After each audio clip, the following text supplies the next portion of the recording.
Bon dia a tothom.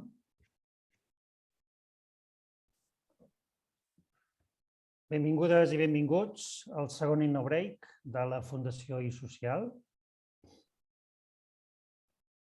La Fundació i-social vam néixer ara fa 3 anys per impulsar la innovació en el sector dels serveis socials a Catalunya i ho fem connectant les administracions públiques, el tercer sector, les universitats i les empreses per impulsar projectes transformadors per al sector dels serveis socials. I ho fem també compartint coneixement i experiències innovadores d'altres territoris i països. Això últim ho fem a través del Banc d'Innovacions, on cada setmana us presentem una experiència innovadora d'un altre territori i també des de fa poc, des d'aquest passat mes d'octubre, per mitjà dels Innobreaks, uns breus webinars d'una hora i mitja en els quals demanem a algunes de les organitzacions d'aquestes iniciatives innovadores que anem publicant en el nostre banc d'innovacions que ens les presentin directament. Doncs bé, avui tenim l'honor, la sort de tenir amb nosaltres dues experiències molt interessants en el camp dels serveis en línia de suport psico-social entre iguals. Estem parlant de la iniciativa Cercles de San Francisco als Estats Units i del servei Ipso d'Alemanya. Dues experiències molt diferents, però que comparteixen el fet d'oferir serveis en línia, serveis peer-to-peer, de suport entre iguals a través dels mitjans digitals. Aquest tipus de serveis, com tots sabem, amb la Covid han eclosionat, s'han expandit. També en l'àmbit dels serveis socials, on cada vegada hi ha més serveis en línia, també a casa nostra, que cada vegada són més exitosos. I és interessant que puguem conèixer altres experiències més madures d'altres territoris de serveis d'aquest tipus, en aquest cas vinculats molt a l'àmbit de la salut mental i el benestar emocional. En aquests casos, la innovació, com veurem, no recau tant en la tecnologia, que és relativament senzilla, sinó en el canvi cultural que tot això implica per al sector dels serveis socials, pel fet de passar d'una atenció tradicionalment presencial a un tipus d'intervenció basada en mitjans remots. Ara ja donarem la paraula als ponents, però abans la Irene del nostre equip us donarà algunes instruccions sobre qüestions pràctiques de l'Innobreak d'avui. Dir-vos només que a l'acabar també aquest Innobreak d'avui us anunciarem ja el proper Innobreak que tindrà lloc el 8 de febrer i que el dedicarem a eines tecnològiques per combatre la soledat no desitjada de les persones grans. Irene, endavant. Hola, bon dia a tothom. Només comentar que les presentacions tindran una durada d'uns 20-25 minuts i entre presentacions farem 5 minuts de descans perquè puguem tots prendre un te, el que sigui, fer uns estiraments, deixar temps a la nostra traductora perquè pugui descansar entre presentació i presentació i res, us deixarem un compte enrere. També podeu aprofitar aquests 5 minuts per fer preguntes al botó de preguntes i respostes que trobareu a baix i les podeu fer tant en català com en anglès, com us sentiu més còmodes i nosaltres les recollirem i les presentarem als ponents. Ara, per les presentacions, per activar la traducció simultània, heu d'anar al botó que teniu a baix, que posa interpretació, i posar-ho en català. Podeu silenciar l'àudio original i així tindreu una millor experiència de traducció. I ara canviaré a l'anglès. So, Irad, if you want to start with your presentation, please share your screen with your slides, and thank you for being here with us. Yes, thank you so much for having me, and happy to be here, and I'm honored and humbled to be here. Love to present circles. So let me just share my screen here. Move forward. So, hi, my name is Irad, and I'm presenting circles. Circles is solving the challenge of dealing with loneliness in any kind of life event. So when people are dealing with grief, people are dealing with separation, people are dealing with caregiving, people are dealing with being parents to children with special needs. So all kind of life events that happens, we are dealing with loneliness that comes with it. It's not just dealing with cancer, it's also dealing with the loneliness that comes with it. At Circles, we just can't believe that in such a connected world, that I'm speaking to you from Israel, to dozens of people in Catalonia, and yet people that are dealing with cancer or people that are dealing with grief have to deal with it alone. There is no way that we can't connect people into small groups that are dealing with the same life challenge, and that's what Circle is doing. We are actually connecting people into small groups of people that really understand what they are going through, and by that bringing relief to the people that are dealing with any kind of life event. So that's Circles in a nutshell. So we are kind of like, the way when you look today at the world of mental health, you see that there are only kind of like maybe 2 or 3 options. So first of all, the most popular option of that people immediately think of when they think of mental health, we think of therapy, right? One-on-one therapy. One-on-one therapy, it's a great solution for specific situation, but it doesn't cover the needs of 80% of the things that we are dealing with in life, or anywhere from starting a new job, being a parent, losing someone you love, going through divorce, all kind of life events that puts us in a lot of emotional stress, but yet therapy doesn't cover it. Therapy is also not that accessible. It's expensive, and there's a world shortage in therapists right now. So it only serves 20% of the population in 20% of the cases. So that's one thing that we have in the mental health space. The other is all kind of platforms like Facebook groups and all kind of forums and all kind of go-to places like apps that provides us with an immediate conversation with people that are going through the same life challenge, but it doesn't provide the essence of what we are all looking for, which is human connection, real human connection in real time. And that's kind of the best way to demonstrate or to illustrate it is right now. So we could have sent this video to everyone, but everyone chose to be right now in the same hour, in the same virtual place and talk and hear me talking and kind of sending questions and see my tone of voice. And that's what human connection is all about. So at Circles, we are kind of what we are pitching and preaching to go back to basics. Go back to basics is having real human connection. Real human connection happens in real time. We strongly believe that the root cause of the loneliness, the loneliness epidemic that now is happening in the world, and I'll show numbers in a minute, it's based on the reason that people are less talking, they are only communicating, but less connecting. So most of the communication today happens asynchronically, not in real time. And what makes us really feel alive and connected is when we talk and interact on real time. So that's what we are providing to people.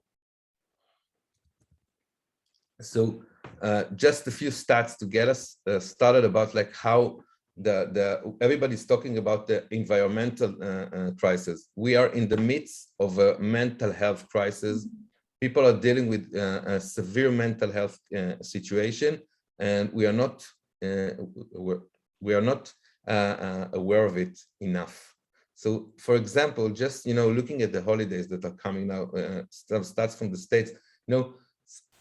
70% of the Americans are worried about other family members that will deal with loneliness during the holidays.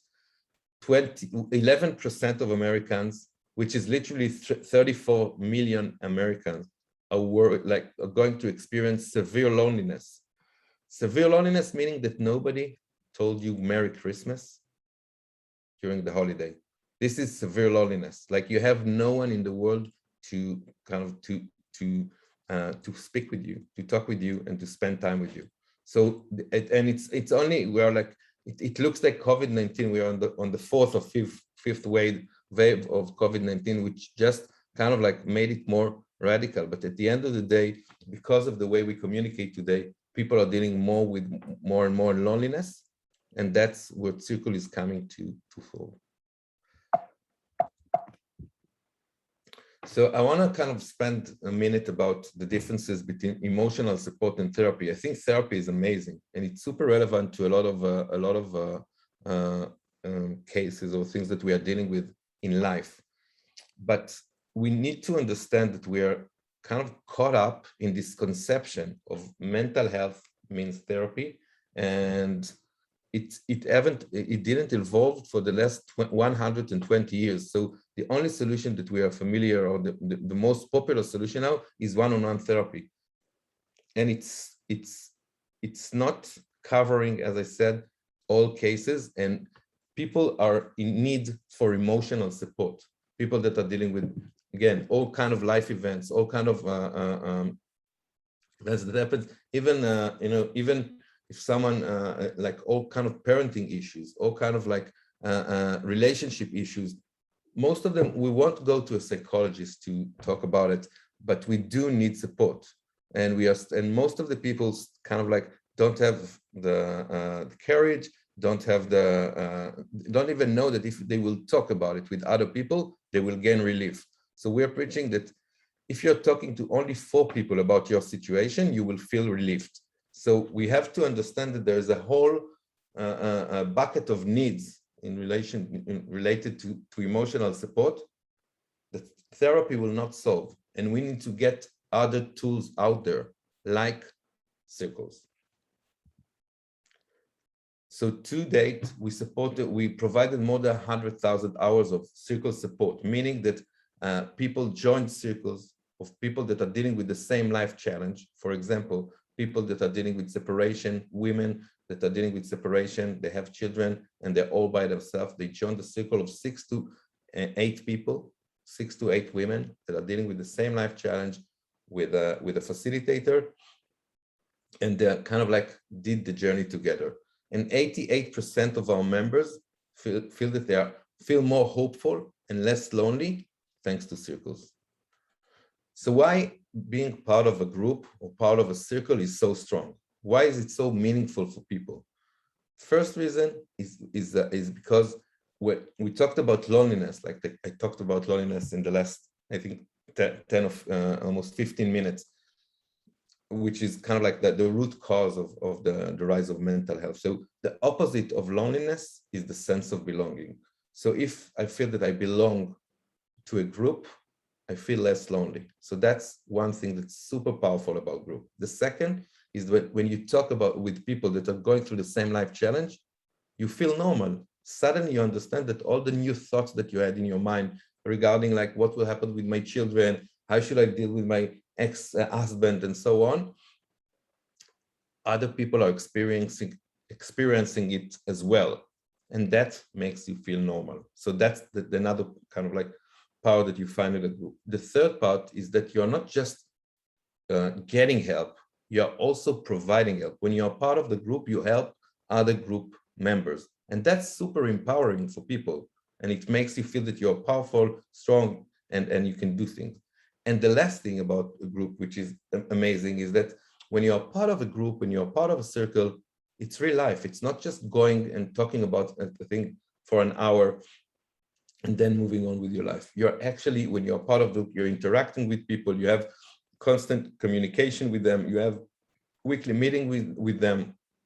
You're part of a small group, and that kind of give you the confidence and the sense, and as I said, the sense of belonging. So that's like when you go back like 100, 200 years ago, we were all, most of us lived in 200 years ago. We lived in villages. We lived in all kind of like small communities. And now we moved to the cities and we are kind of like living differently. So being part of a circle, even a virtual circle, gets you back to the basic support system that we had before. And that's what we are doing. We are kind of redesigning society into small and meaningful groups of people that are dealing with any kind of life challenge. And it's working. Like, we are super happy and humbled to help people. And I'll give you a few seconds to read the quotes, because those are real women that experienced real support from their circle and from the facilitator. And when I'm looking at Mira and she said, I'm knowing that I'm not alone, that means so much. Think about someone that Mira 2 months ago felt that she is alone. And now she feels that she's no longer alone. That's super meaningful in everything she's doing. Mary saying that she's all of the group. Thank you for all of you of being there for me. Think about it, that you have the confidence that no matter what will happen, no matter what you feel, there will be people that will be there for you. That's super powerful. I don't know how many of us can say in confidence that no matter what happened to me, there's a group of people that I know that I can reach out and they will be there for me. So starting circles, starting a group, it's not an easy challenge. It's something that you can only do based on technology. And because starting a group, one of the most important component in the group is finding the right people. So we are using AI technology to find the right people to the group and to match people with the right group for them. And we measure the success, and we see that in terms of engagement, we have this measurement of group belonging score. So we ask people, how connected do you feel to the group? So the average GBS, group belonging score, is 8.3, meaning that people are getting the value that they came from. They really feel connected to the group. In terms of attendance, like showing up for the weekly meeting, we have 67% showing up, which is outstanding when you look at stats in terms of face-to-face and kind of like other groups. It will be anywhere between 45 to 50%. And the weekly attendance is high. The weekly engagement, meaning the interaction between the group members, it's even higher. Like 84% of our users will kind of engage with other group members every week.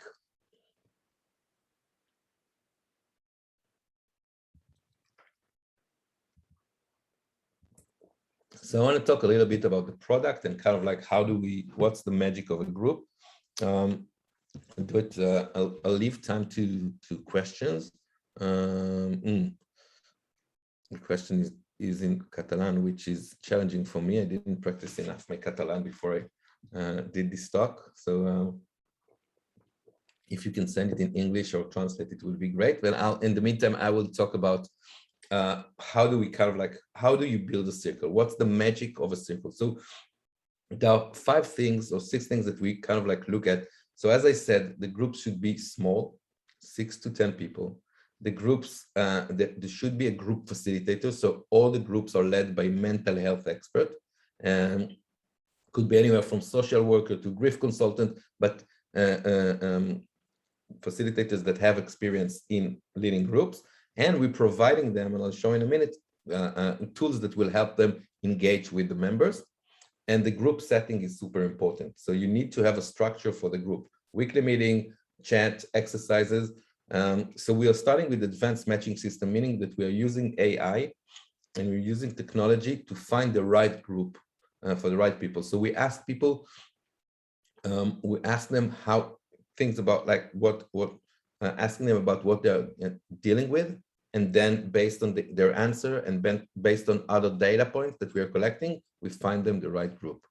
We also provide a 360 experience, which includes CBT exercises, small games that the group members are interacting during the week in order to to connect the group members and make the connection between them really meaningful. Also have a weekly meeting. So the weekly meeting is always on video, always on real time, and we are providing tools for the members and for the group facilitator to make it super engaging. And we also provide segmented and personalized content to people based on what they share on the group, and it's based, of course, on the data that we are collecting that they are providing during the meetings. So the matching system is based on the questions that we ask them. It's based on the specific experience, so it's super segmented for the specific need, and we're kind of like based on the data that we are collecting, because we see how people are engaged during the meetings on the circles that we already built, and then we collect the data and go back and better restructure the groups the new groups. So here you can see some of the tools that we are providing for the group facilitators to make them the best group facilitators they can be. So for example, engagement tools on real video, that we are providing them decks of cards. In this example, it's emotions cards. So each member gets a card, and then they can they flip the card and they can talk about the feeling, they can ask questions. So the group facilitator have real-time engagement tools to ignite conversation and to make people bond better. On the other hand, we also provide them tools to make sure that nobody will be feeling alone and feeling not heard. So we are measuring the time per person that spoke, and kind of like providing the group facilitator insights during the meeting and help them make sure that everyone on this conversation will talk. So for example, if we would have done this meeting on our platform, the platform will kind of like alert that I'm doing all the talking and you guys are not talking at all. So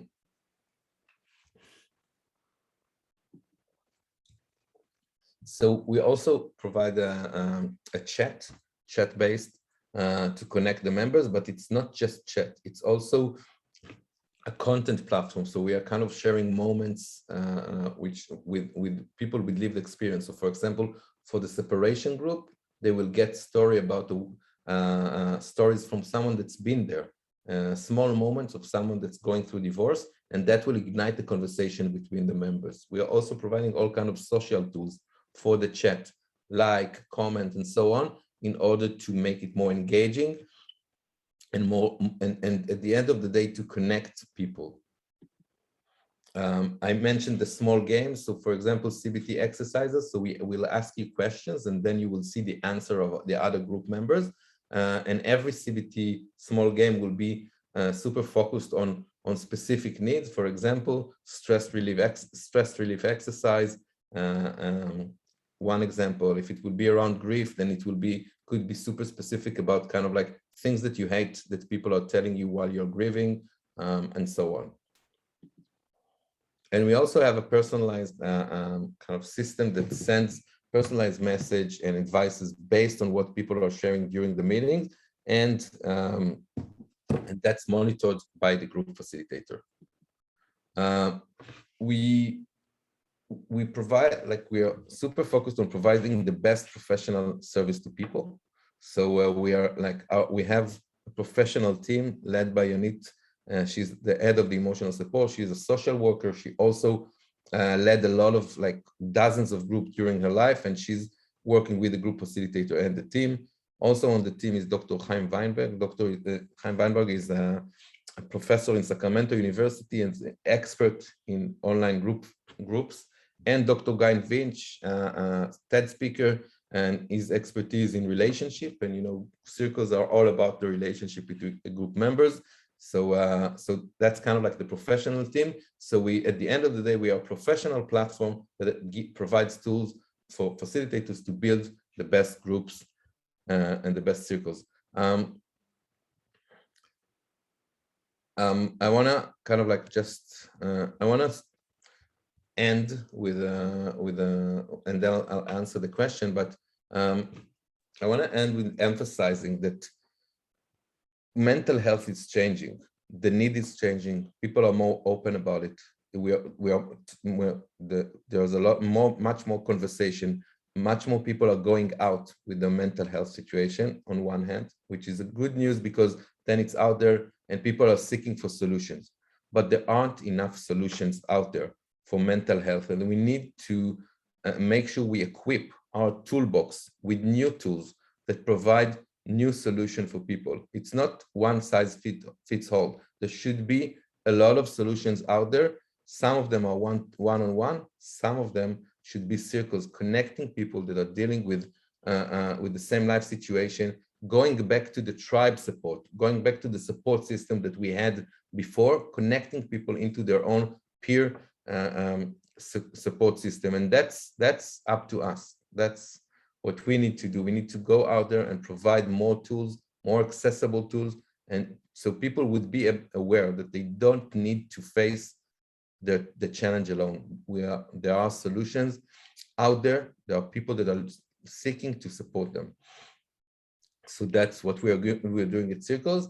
And just kind of like, so thank you, Nuria, for asking if is there a difference between men and women. So so yeah, definitely there is a difference. We see like 87% of our members are women. And then men are less likely to ask for help, at least on our platform, and less likely to use it. Hi, Irad, may I interrupt for a second? I think now we're gonna go to the 5-minute break and we'll have the Q&A session after both presentations. So we can ask questions to both Inge and you about both projects. Sounds amazing. Okay, Thank perfect. you so much for having me. No worries. Bé, ara anirem als 5 minuts de descans. Us veiem d'aquí 5 minuts. Us posarem el compte enrere perquè ningú es despisti.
Dear Irad, could you please stop your screen sharing? Then I could get my screen on.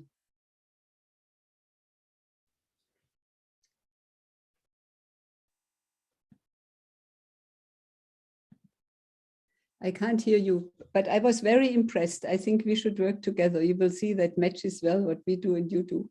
So. Thank you so much. Yeah, I think I stopped sharing my screen. No, it says you cannot start your screen sharing while the other participant is sharing. I think the hosts are using the screen sharing. Yeah, Inge, I am sharing the screen in order that you can see that there's 1 minute left. In 1 minute, I will stop and you will be able to share. Excellent. Good.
Hello, everyone, and welcome back. Now we'll go ahead with Inge's presentation on IPSO, their project. Just a reminder that please take into account that we have a translator, so things need to be a little bit quieter. So Inge, if you want to share the screen or just go ahead. I will.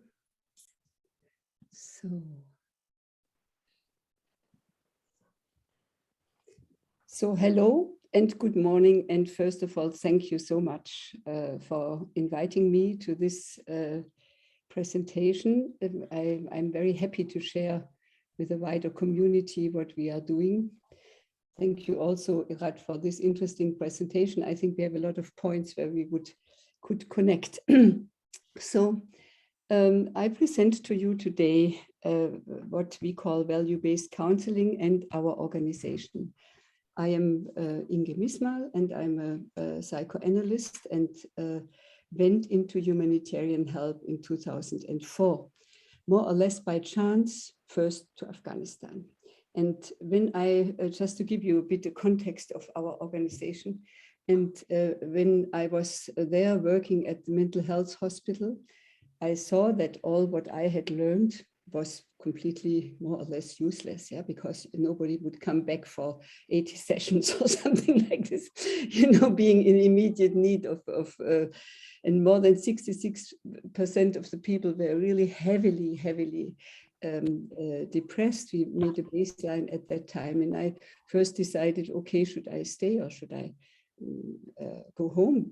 And I decided then to stay and to find out what really could help.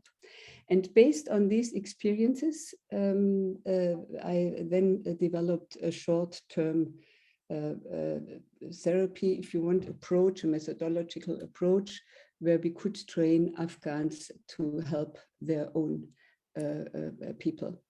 And I will talk later a bit more about it. And in 2008, then after having been also to emergency places, after the tsunami, after earthquakes, after more or less civil wars in many countries around the world, I thought it's important to have an organization which really only cares about mental health and psychosocial support.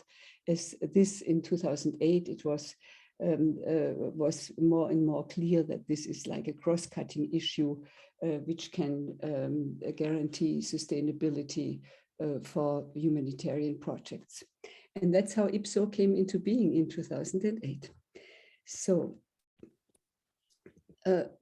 this is a view over Kabul, and a young boy who is, hanging on an electric rope. And this is a little bit the symptom for the symbolism which we felt when we are working there today, as well as at that time.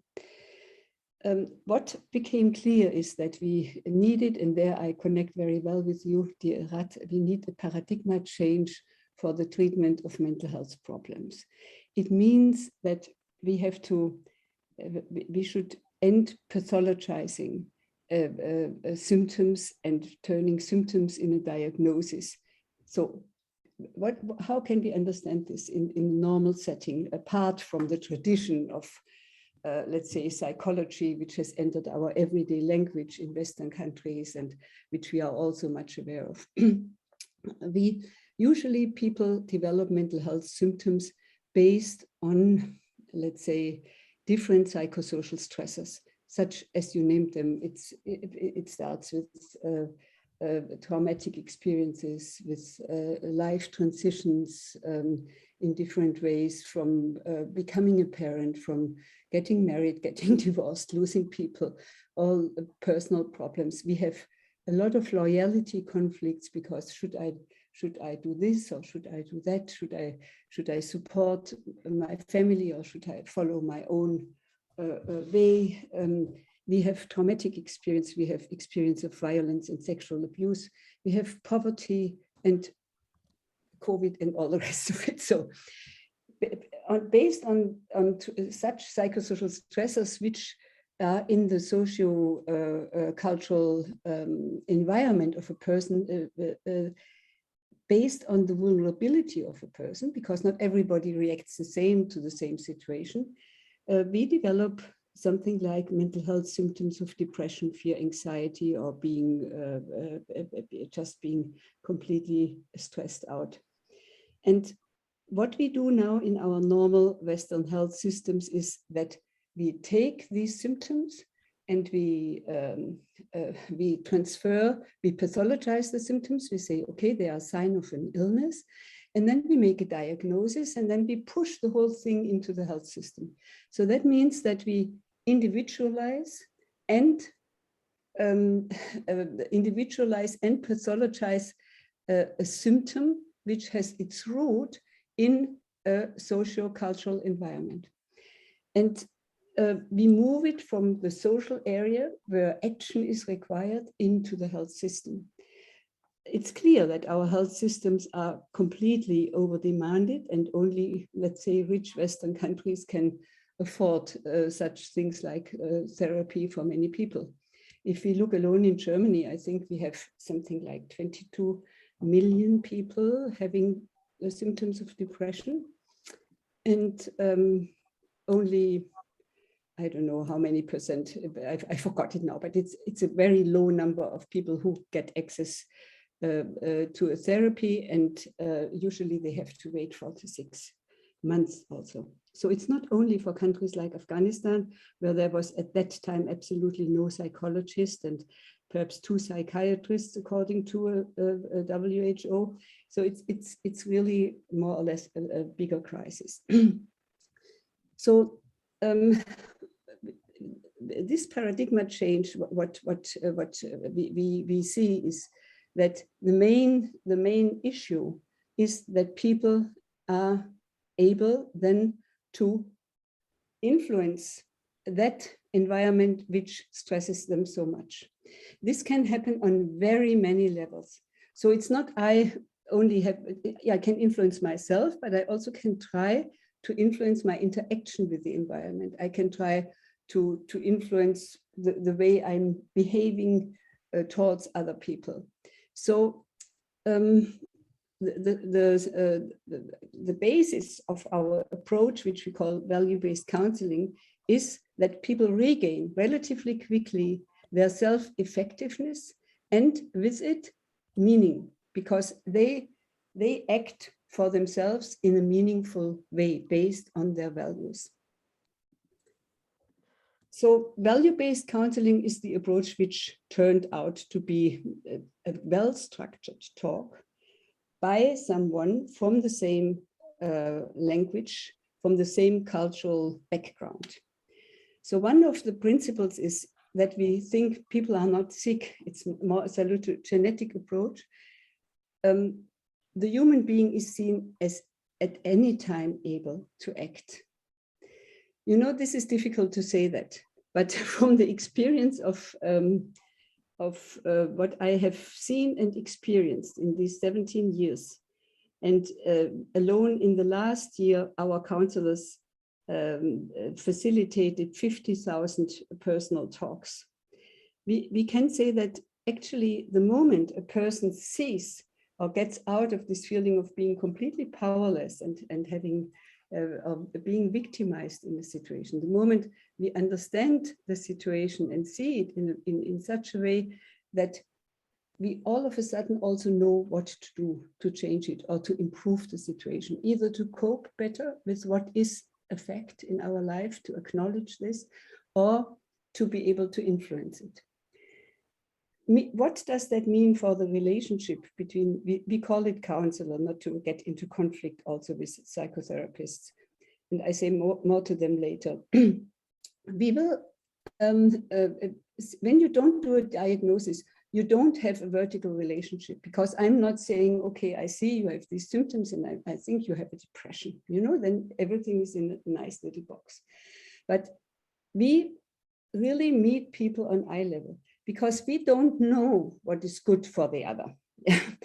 Only the other is the expert of their own lives and know what is the inside situation. So the counselor is there to help to explore the other person's inside situation and to understand it. So to become more conscious of what is happening with me in that moment. I'm not only the fear has me, I'm identified with the fear, consciously or unconsciously. No, I'm able now to distance myself from it, to see what has triggered it this time. And then we go there. So it's nevertheless, as all these approaches, also resource and solution orientated, and it emphasizes in the here and now. What can I do here and now to change something, to make my life more, to be able to, you know, cope with everyday life again and to be able to influence it. So impact factors of VBC are the attitude of the counselors, the well-structured dialogue. Counselors come from the same country and speak the same language. I think I have here something. So, and counselors are well trained and continuously supervised. They explore values. Our training for counselors comes later. Just a second. I don't know why I can't now here. We also did some research on that. The first one in 2012 with the University of Constance. It was in Afghanistan, and you can see here on that, on the left side, how the psychosocial stressors of family conflict, interpersonal conflict, difficult life transition, grief and loss, personal difficulties, sexual problems, traumatic experience, domestic violence, migration, and poverty, how they changed for the counseling group. The counseling group is the green group. Yeah. We did another research in 2017 to 19 in Berlin with refugees, and we had pre and post tests, and we had a control group which had to wait several weeks before they could start the counseling, and we measured if the symptoms got worse, and we had a control group which was measured again after 3 months. And we also found that clinical symptoms of depression, anxiety, suicidality, and so on really improved significantly, 70%, so that in many cases there was no clinical symptom anymore. So we can have an assumption there that our, let's say, as a first intervention, when people have symptoms or don't feel able to handle their everyday life anymore in a way they are used to and they want to. If we have a first intervention, which is a short-term therapy, I mean, it's not necessarily hours, which is needed there, then we would avoid a lot of mental health careers, and we could really relieve the health systems everywhere. We also did this study with online counseling. We installed online counseling in Afghanistan already in 2014, because we found out that most people don't come to public clinics, most people who are educated. At the same time, we saw that Facebook was used at that time more than 300,000 people. So we wanted to reach these people too, and we developed a safe platform, which is ipso-care. And we also have a matching system of people with gender and with cultural background and with native language. And it's working quite nicely. You see here, we started in Afghanistan. I'm from Constance. I went to Kabul. Then we started in Berlin when the refugee crisis was coming, and we started to train refugees as counselors. And those now are delivering services to refugees in Germany and Europe, but also back to their home countries, to Damascus, Beirut, Amman, Baghdad, Mogadishu. It's wonderful because it's so connected all over the world, and our platform does all the matching with the different time zones. Here you see a face-to-face clinic in Afghanistan. This is in the north of Afghanistan. And that was how people needed it. And down here you see our online counseling. This can be done by a web application in the phone, and also otherwise. The training which we have is for non-psychologists, a one-year training with a certificate in Germany. That means they have 3 months intensive training. And half of that is like self-experience to really get to know yourself.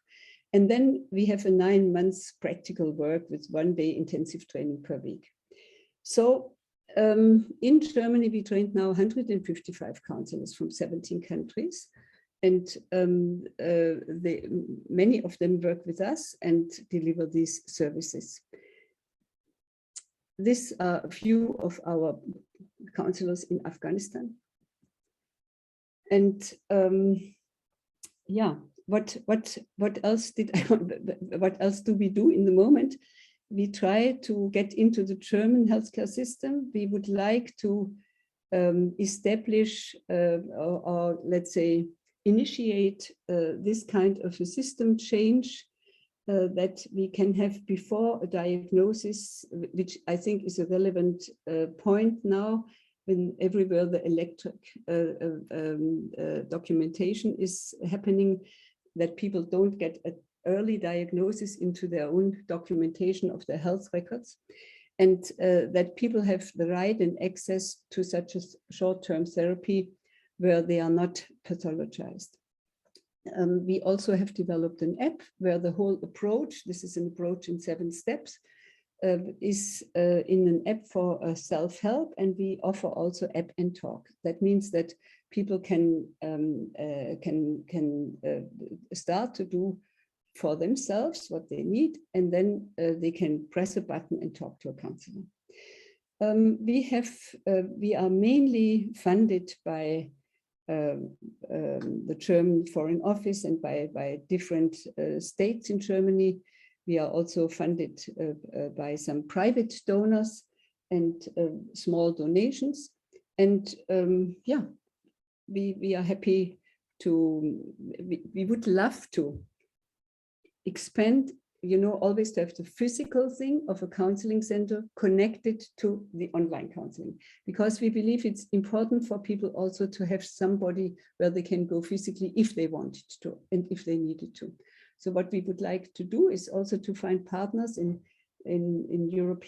other European countries and to cooperate with them to train counselors through our online training platform. This is going very smoothly now, and to build that network bigger and bigger so that all people who need it have access to such a talk, mostly and hopefully free of charge. I think this is it for the moment, and I would like to leave the time for questions.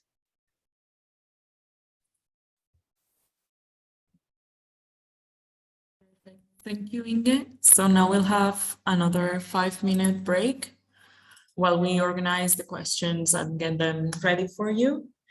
And so please see you all back in 5 minutes.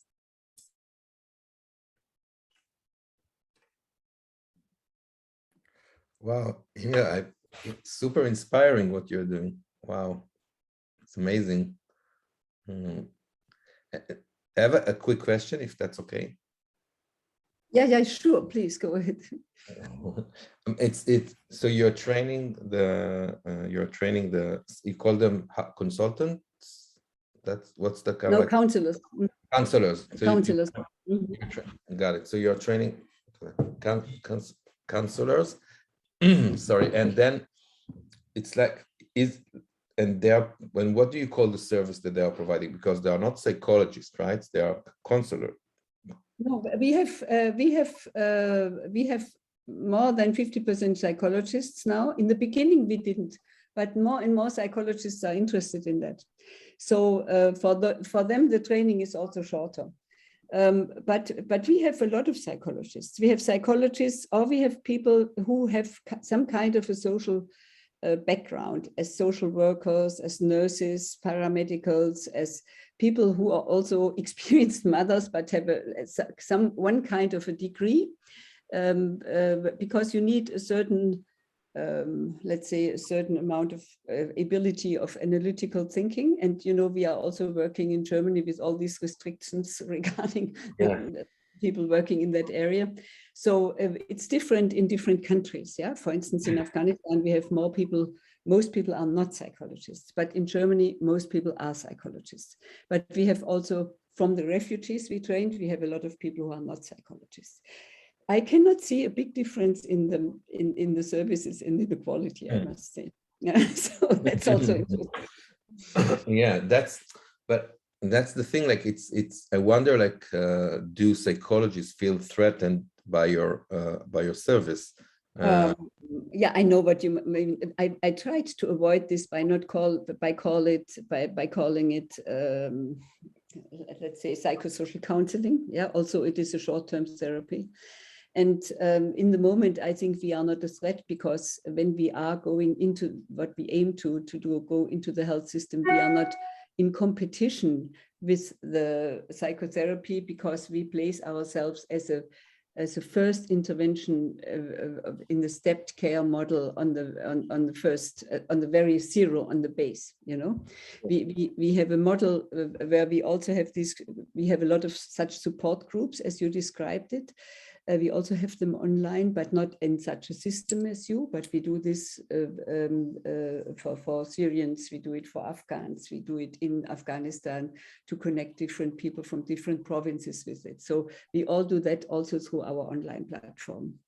Got it. So the circles or the groups are happening on your platform. Is it kind of like do you have like weekly meetings? How do you structure? Or just chat? I mean, this is, we have different that is up to the people who organize them. So we don't have a system for that, because but we have something like in the mental health pyramid, what we implement. So we have first the socio-cultural dialogues, where people are meeting and they are discussing their values, issues of trust and hope, and meeting different generations, different ethnicities, people from different countries, from the refugees, to really reduce, let's say, assumptions and conflicts and so on. So that's the very basis. Then we have something like a community caregiver program. These are community based in districts of big towns or in villages where people are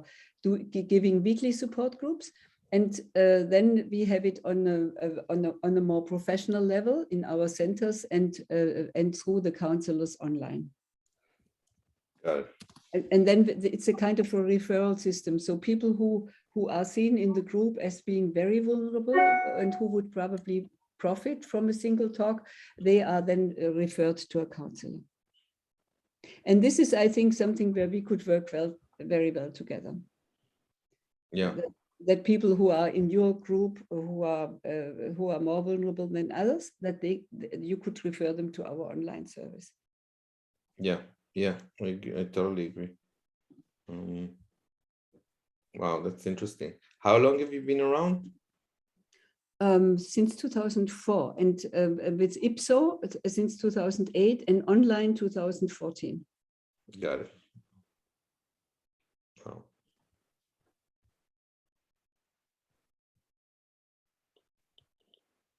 Thank you. Thank you. Okay, so now for the Q&A. We have several questions, for some of them directed specifically to one project and some of them to both. So let me start with one for both IPSO and circles, which is to what extent has there been participation from people with mental health issues in the design of the platforms that you use or the methods that you use? And is this perspective present in the system of governance of both projects? Yeah, I mean, if I can quickly answer that, what I just said, we have a whole model of a pyramid of implementation. We start also with community-based services, and then vulnerable people are referred more or less to the counseling, or when people come to the counseling and we see that they have a severe mental health issue, we have a referral network to medical doctors and psychiatrists. And we have in our own clinic in Kabul, there work 2 psychiatrists, 1 internist, and so we have an internal referral as well as an external referral. And the access to the app is, you have to answer if you have a diagnosis of a severe psychosis or if you are suicidal. And if you say yes for one of the things, you cannot, you get a screen where you can ask for help or you can call us. So for us, yeah, that first of all, I think the mental health in general, it's like we are kind of expanding the definition of mental health, because we will argue that mental health is not just anxiety, depression. It's kind of like what we call everyday mental health. Like we all have kind of situation in mental health. If we're talking about severe mental health cases, we're kind of like have this hierarchy of acceleration. So first of all, for each member that joins, they have a group facilitator. So, and the group facilitator is a facilitating group of anywhere between 6 to 8 people, and they are in kind of like in close touch with them. So that's kind of like the first layer. If things escalate, then yeah, the group facilitators, we know the members, we know where they live, and kind of like they reach out to their support system or other services that they need. And in terms of government, we are not yet working directly with government, but definitely getting referrals from government.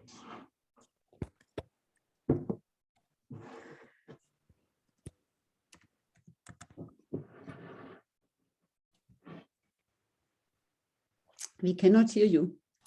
Sorry. Yeah, I'll start again. Irad, how is Circles founded? Like, what's the funding? Where does it come from? Got it. Funded, not founded. Yeah. So in terms of, we are a startup, we're a business, we have a business model. We got investments for one of the 2 leading VCs in the world from Silicon Valley and from Boston. So that's kind of like the way we fund the operation and the technology development. The business model is that we, at the beginning, now the business model is that members pay small amounts. It's US based, so it's like $20 a week, which is like anywhere between 20 to 25% of the next mental health service there. It's super cheap, super affordable. $20 a week, $80 a month. That's the cost for members. And now we're starting to work with businesses and governments and employers and insurance that they are paying for the services for some of the members. So, and in terms of because in terms of founded, the reason why we founded Circles, it was based on my own personal experience. I lost my mother to cancer, and I saw how lonely she was while she was dealing with cancer. So she had cancer, but she was more lonely than cancer. So, and then after I saw her speaking with other people that had cancer, and she was really vivid and alive. And I saw how important it is for people in the same life situation to speak with each other. That's when we started Circles. Very beautiful, and I think inspiring that from a bad experience can come something good. Now, there's some different comments on the chat, Inge, saying that it would be interesting to see how IPSO could be replicated in other places, especially here in Catalonia. So I have this question for you.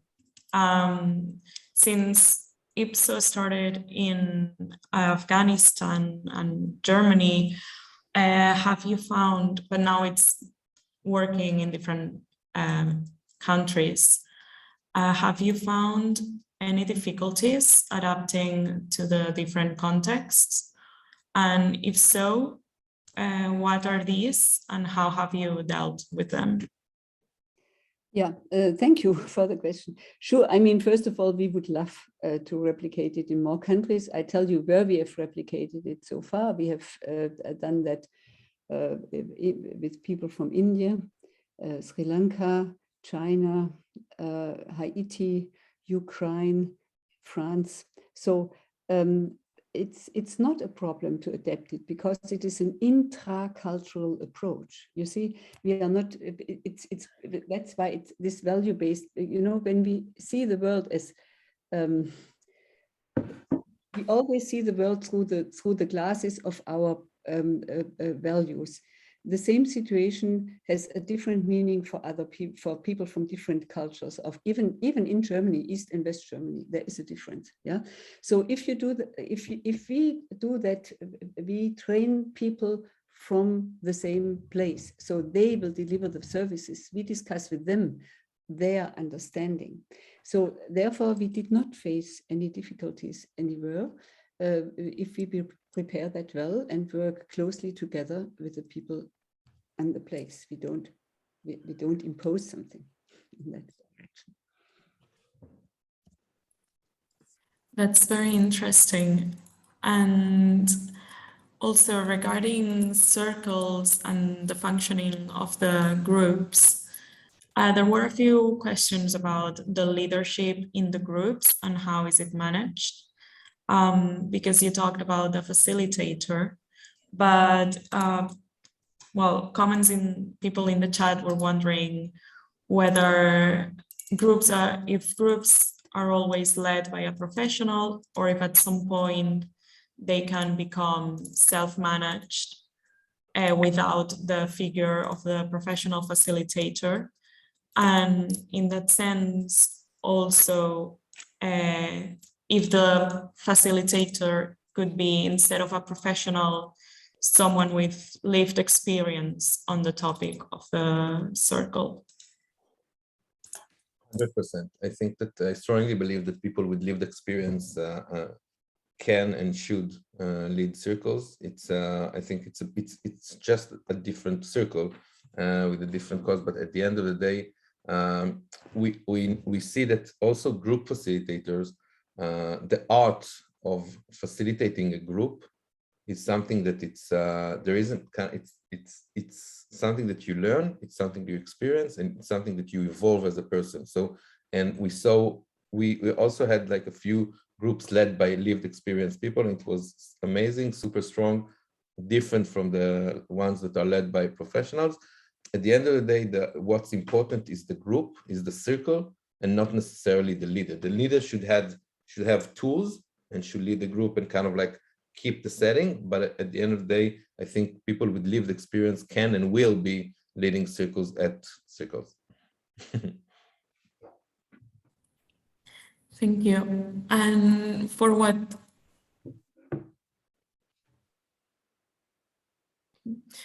we have seen in your presentations, both services started before COVID-19.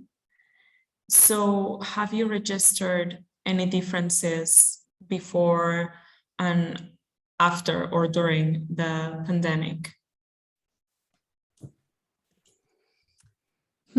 I mean, it was clear that we were well prepared, yeah, because all of a sudden things, the face-to-face, which is anyway a less proportion in our services than the online, was reduced. But, you know, interesting enough now, after all of us having spent so many hours on our screens and in Zooms, the need for face-to-face is increasing again. It is something that people really also long to be in a physical presence. But for us, it enabled us to do amazing things, like even now in Afghanistan, people are talking different ethnicities to each other, which is physically not possible because of the political situation, and we can do it. Or in Germany, we connect people who don't have, let's say, you know, especially refugees have higher barriers in reaching services in a country with an administration they don't really know, or where processes are complicated. So yes, we see an increase in the online demand, and at the same time longing for physical presence. Let's put it like that. Irad, you're muted. Sorry. For us as well, we see an increase in the demand. I think there are a few things that kind of, I think, made the change. First of all, of course, COVID-19 and the objective situation that we are all in. That's the first thing. But secondly is the awareness, because as opposed to before COVID-19, most of us experienced a mental health. During the COVID-19, most of us experienced a mental health challenge. Most of us, you know, did webinars, Zooms, meetings while our children climbing on us, try to set kind of like a lot of things while working, while staying home, no boundaries, not talking meaningful conversation with people. So it's kind of like mental health became a thing. So, and then people were more open to seeking for help. And I think the most important thing is that we have this, I would say, screen fatigue on one hand, like people are kind of like tired and exhausted with online meetings. But the thing is that it's not the actual meetings, it's the content in the meeting. We saw that on our company, we saw that if we change the topics and we talk about our mental health situation, emotional things that we are going through, that really it was meaningful. So it made us realize that it's less the online offline situation, it's more of the content and what you're kind of like talking about and providing. And again, going back to what I said on my presentation, we strongly believe in real-time communication as opposed to, or real-time connection as opposed to asynchronic communication. Like we kind of like the communication, the text communication took out all the emotion, took out all the interactions, and that kind of flattened human connection. So we think that people should speak more on real time. They should call each other. They should and talk about real emotional challenge that they are going through. And I think that's the kind of like synchronic versus asynchronic. That's the big thing.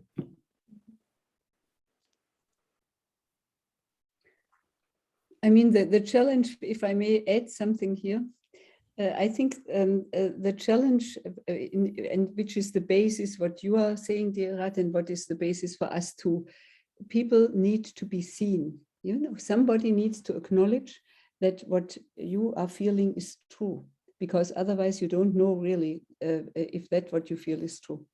And I think this is happening through face-to-face contact. If this is online, or if this is face-to-face, it doesn't matter. But this is definitely not possible only in writing or in presenting yourselves. Therefore, you need this real human connection. I think here our services are the same, dear Rat. Yeah? We meet on eye level with each other, and it's a question of empathetic understanding for each other, but it cannot stay there. It's not enough. Yeah? We also have to go on and hear people. Your facilitator and your team is empowering, and people are learning from each other. And in our model, it is through this, let's say, through exploring together the inner situation and concentrating on the here and now. Usually the people by themselves know what to do. This is the point, that it's not being said from outside to somebody, but by becoming more aware and more conscious and being seen, we know what to do. Yeah, certainly severe reals. There is still a higher percentage of people who will need a full therapy or other treatment, but we can reduce the amount of people who would need that. Yeah. And we can also reduce this feeling of being victimized in a situation. I'm sorry, I hope I don't talk too quick for my translator.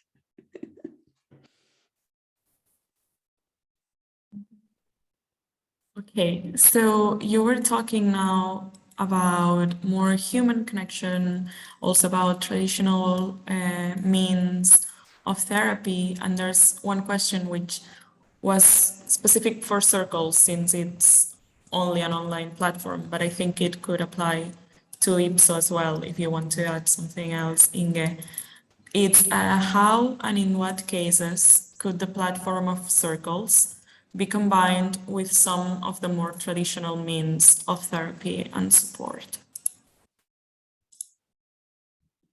So I think in general, I think that kind of like having therapy and being part of the group, it's a complementary service. It's not that either you go to therapy or you go to other kind of support.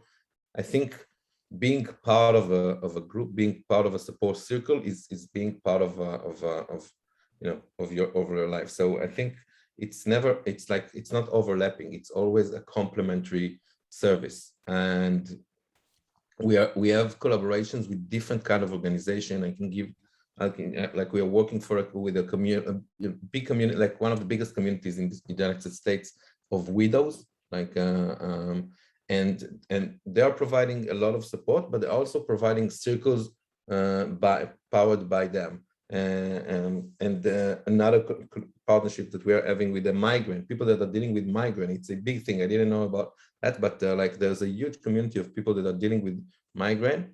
And they have their app, but we're also providing them circles. So it's definitely a complementary service. I don't think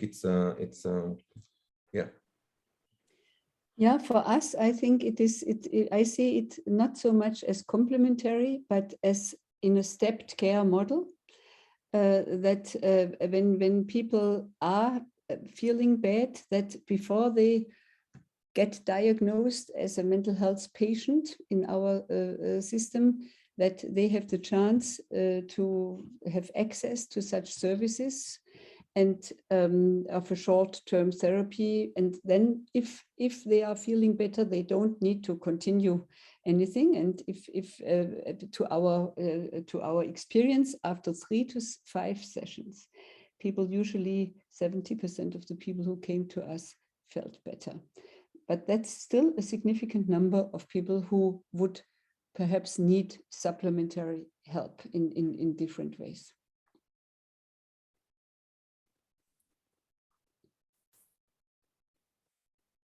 So referrals go in all sides. Yeah, I mean, we could refer people to your circles, and you could refer people who are more vulnerable to us.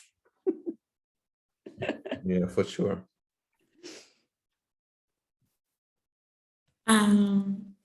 So, because talking about the users as well, do they have to meet a certain criteria to access your services? You mean, you know, for our humanitarian services? No. They just log into our platform. The problem is that depending on our funding, it depends how many counselors we have for the public system where everybody has access. Because we are, for instance, funded by the state of Berlin, and we are responsible for refugees in Berlin. So that means we have a sub platform where all people who are in that category can have access to our platform, and behind this are the counselors which are paid by that project. So so these counselors don't have any free space for the public system. We want to get there, that we really are you know, getting so strong, also perhaps partly by having people who can pay, that they pay, but we want to be able to really offer that service to everybody who needs it for free, and for those who can pay, that they will pay, and then we can extend. So and as I said before, it is a diagnosed severe mental health illness or a high suicidality. These are factors which are not good for us. So for us, the service is open to everyone, since it's a direct to consumer. People can pay for the service. Having said that, we're not yet covering, you know, even not 3% of the potential circles that should be open on the platform. We are now focusing on specific life events, but we are growing as we partner with other organizations. So, for example, for grief, we have partnerships. With narcissistic relationship, we have partnerships. So, kind of like if specific organizations are kind of focusing on specific community, they can open a circle on that in that vertical. That's good. Perhaps one more thing, we also are, for instance, the Malteser or other bigger humanitarian and other organizations are also, or foundations are also giving their employees, for instance, the possibility to contact us, and then we established an anonymized link to our website where people can log in and find a counselor. So we are doing this in the same way as you do, also for organizations. And now to finish up, a couple quick questions. First, does circles, or actually IPSO as well, involve groups of all ages, or from what is your starting age to do a circle or to do peer-to-peer counseling? So now we're working only with adults, and the reason is because for teenagers or adolescents, you need to have parents' approval, and it's just a bit too complicated for us. Yeah. So in general, most of our users are women in the age of anywhere between 35 to 55, 60. That's kind of like the most of the users. For us, we have the same restriction depending on the country where we are working. Yeah. So if somebody comes and has the permission of the parents, we work with children up, I think, from 14, something like this. The moment they can use and they can communicate well online also, and they are able to follow that structure, what we are offering in the talk. We are in the moment trying to you know, for instance, in Afghanistan, we have a lot of groups for children also, and individual counseling for children. But there we also change the model a little bit. So with this model of value-based counseling and online, depending on the country, we lower the age, and otherwise with the permission of the parents, yes. Perfect, thank you. And I think now might be the time to say goodbye. So I think Tony wants to do the closing statement. So thank you, Tony. And thank you both, Inge and Irad, for sharing your time with us and showing us both your projects, which I think everyone was very interested in and very inspired by. So thank you so much. Well, thank you for giving us that chance to present that. That is really, I think, your initiative and your whole organization is fantastic, and that's not a good thing. Thank you. Thank you so much for having me. And Inge, thanks for the inspiring talk. Thank you. Same true for me. I will contact you. Yes. Amazing. Gràcies. Reitero els agraïments que deia la Irene, a l'Inge i a l'Irad. I res més per acabar, dir-vos que a totes les persones que heu participat avui a l'Innobreak us farem arribar les presentacions dels ponents. També hem gravat la sessió en vídeo i, per tant, podreu seguir la presentació més endavant a través del nostre canal de YouTube.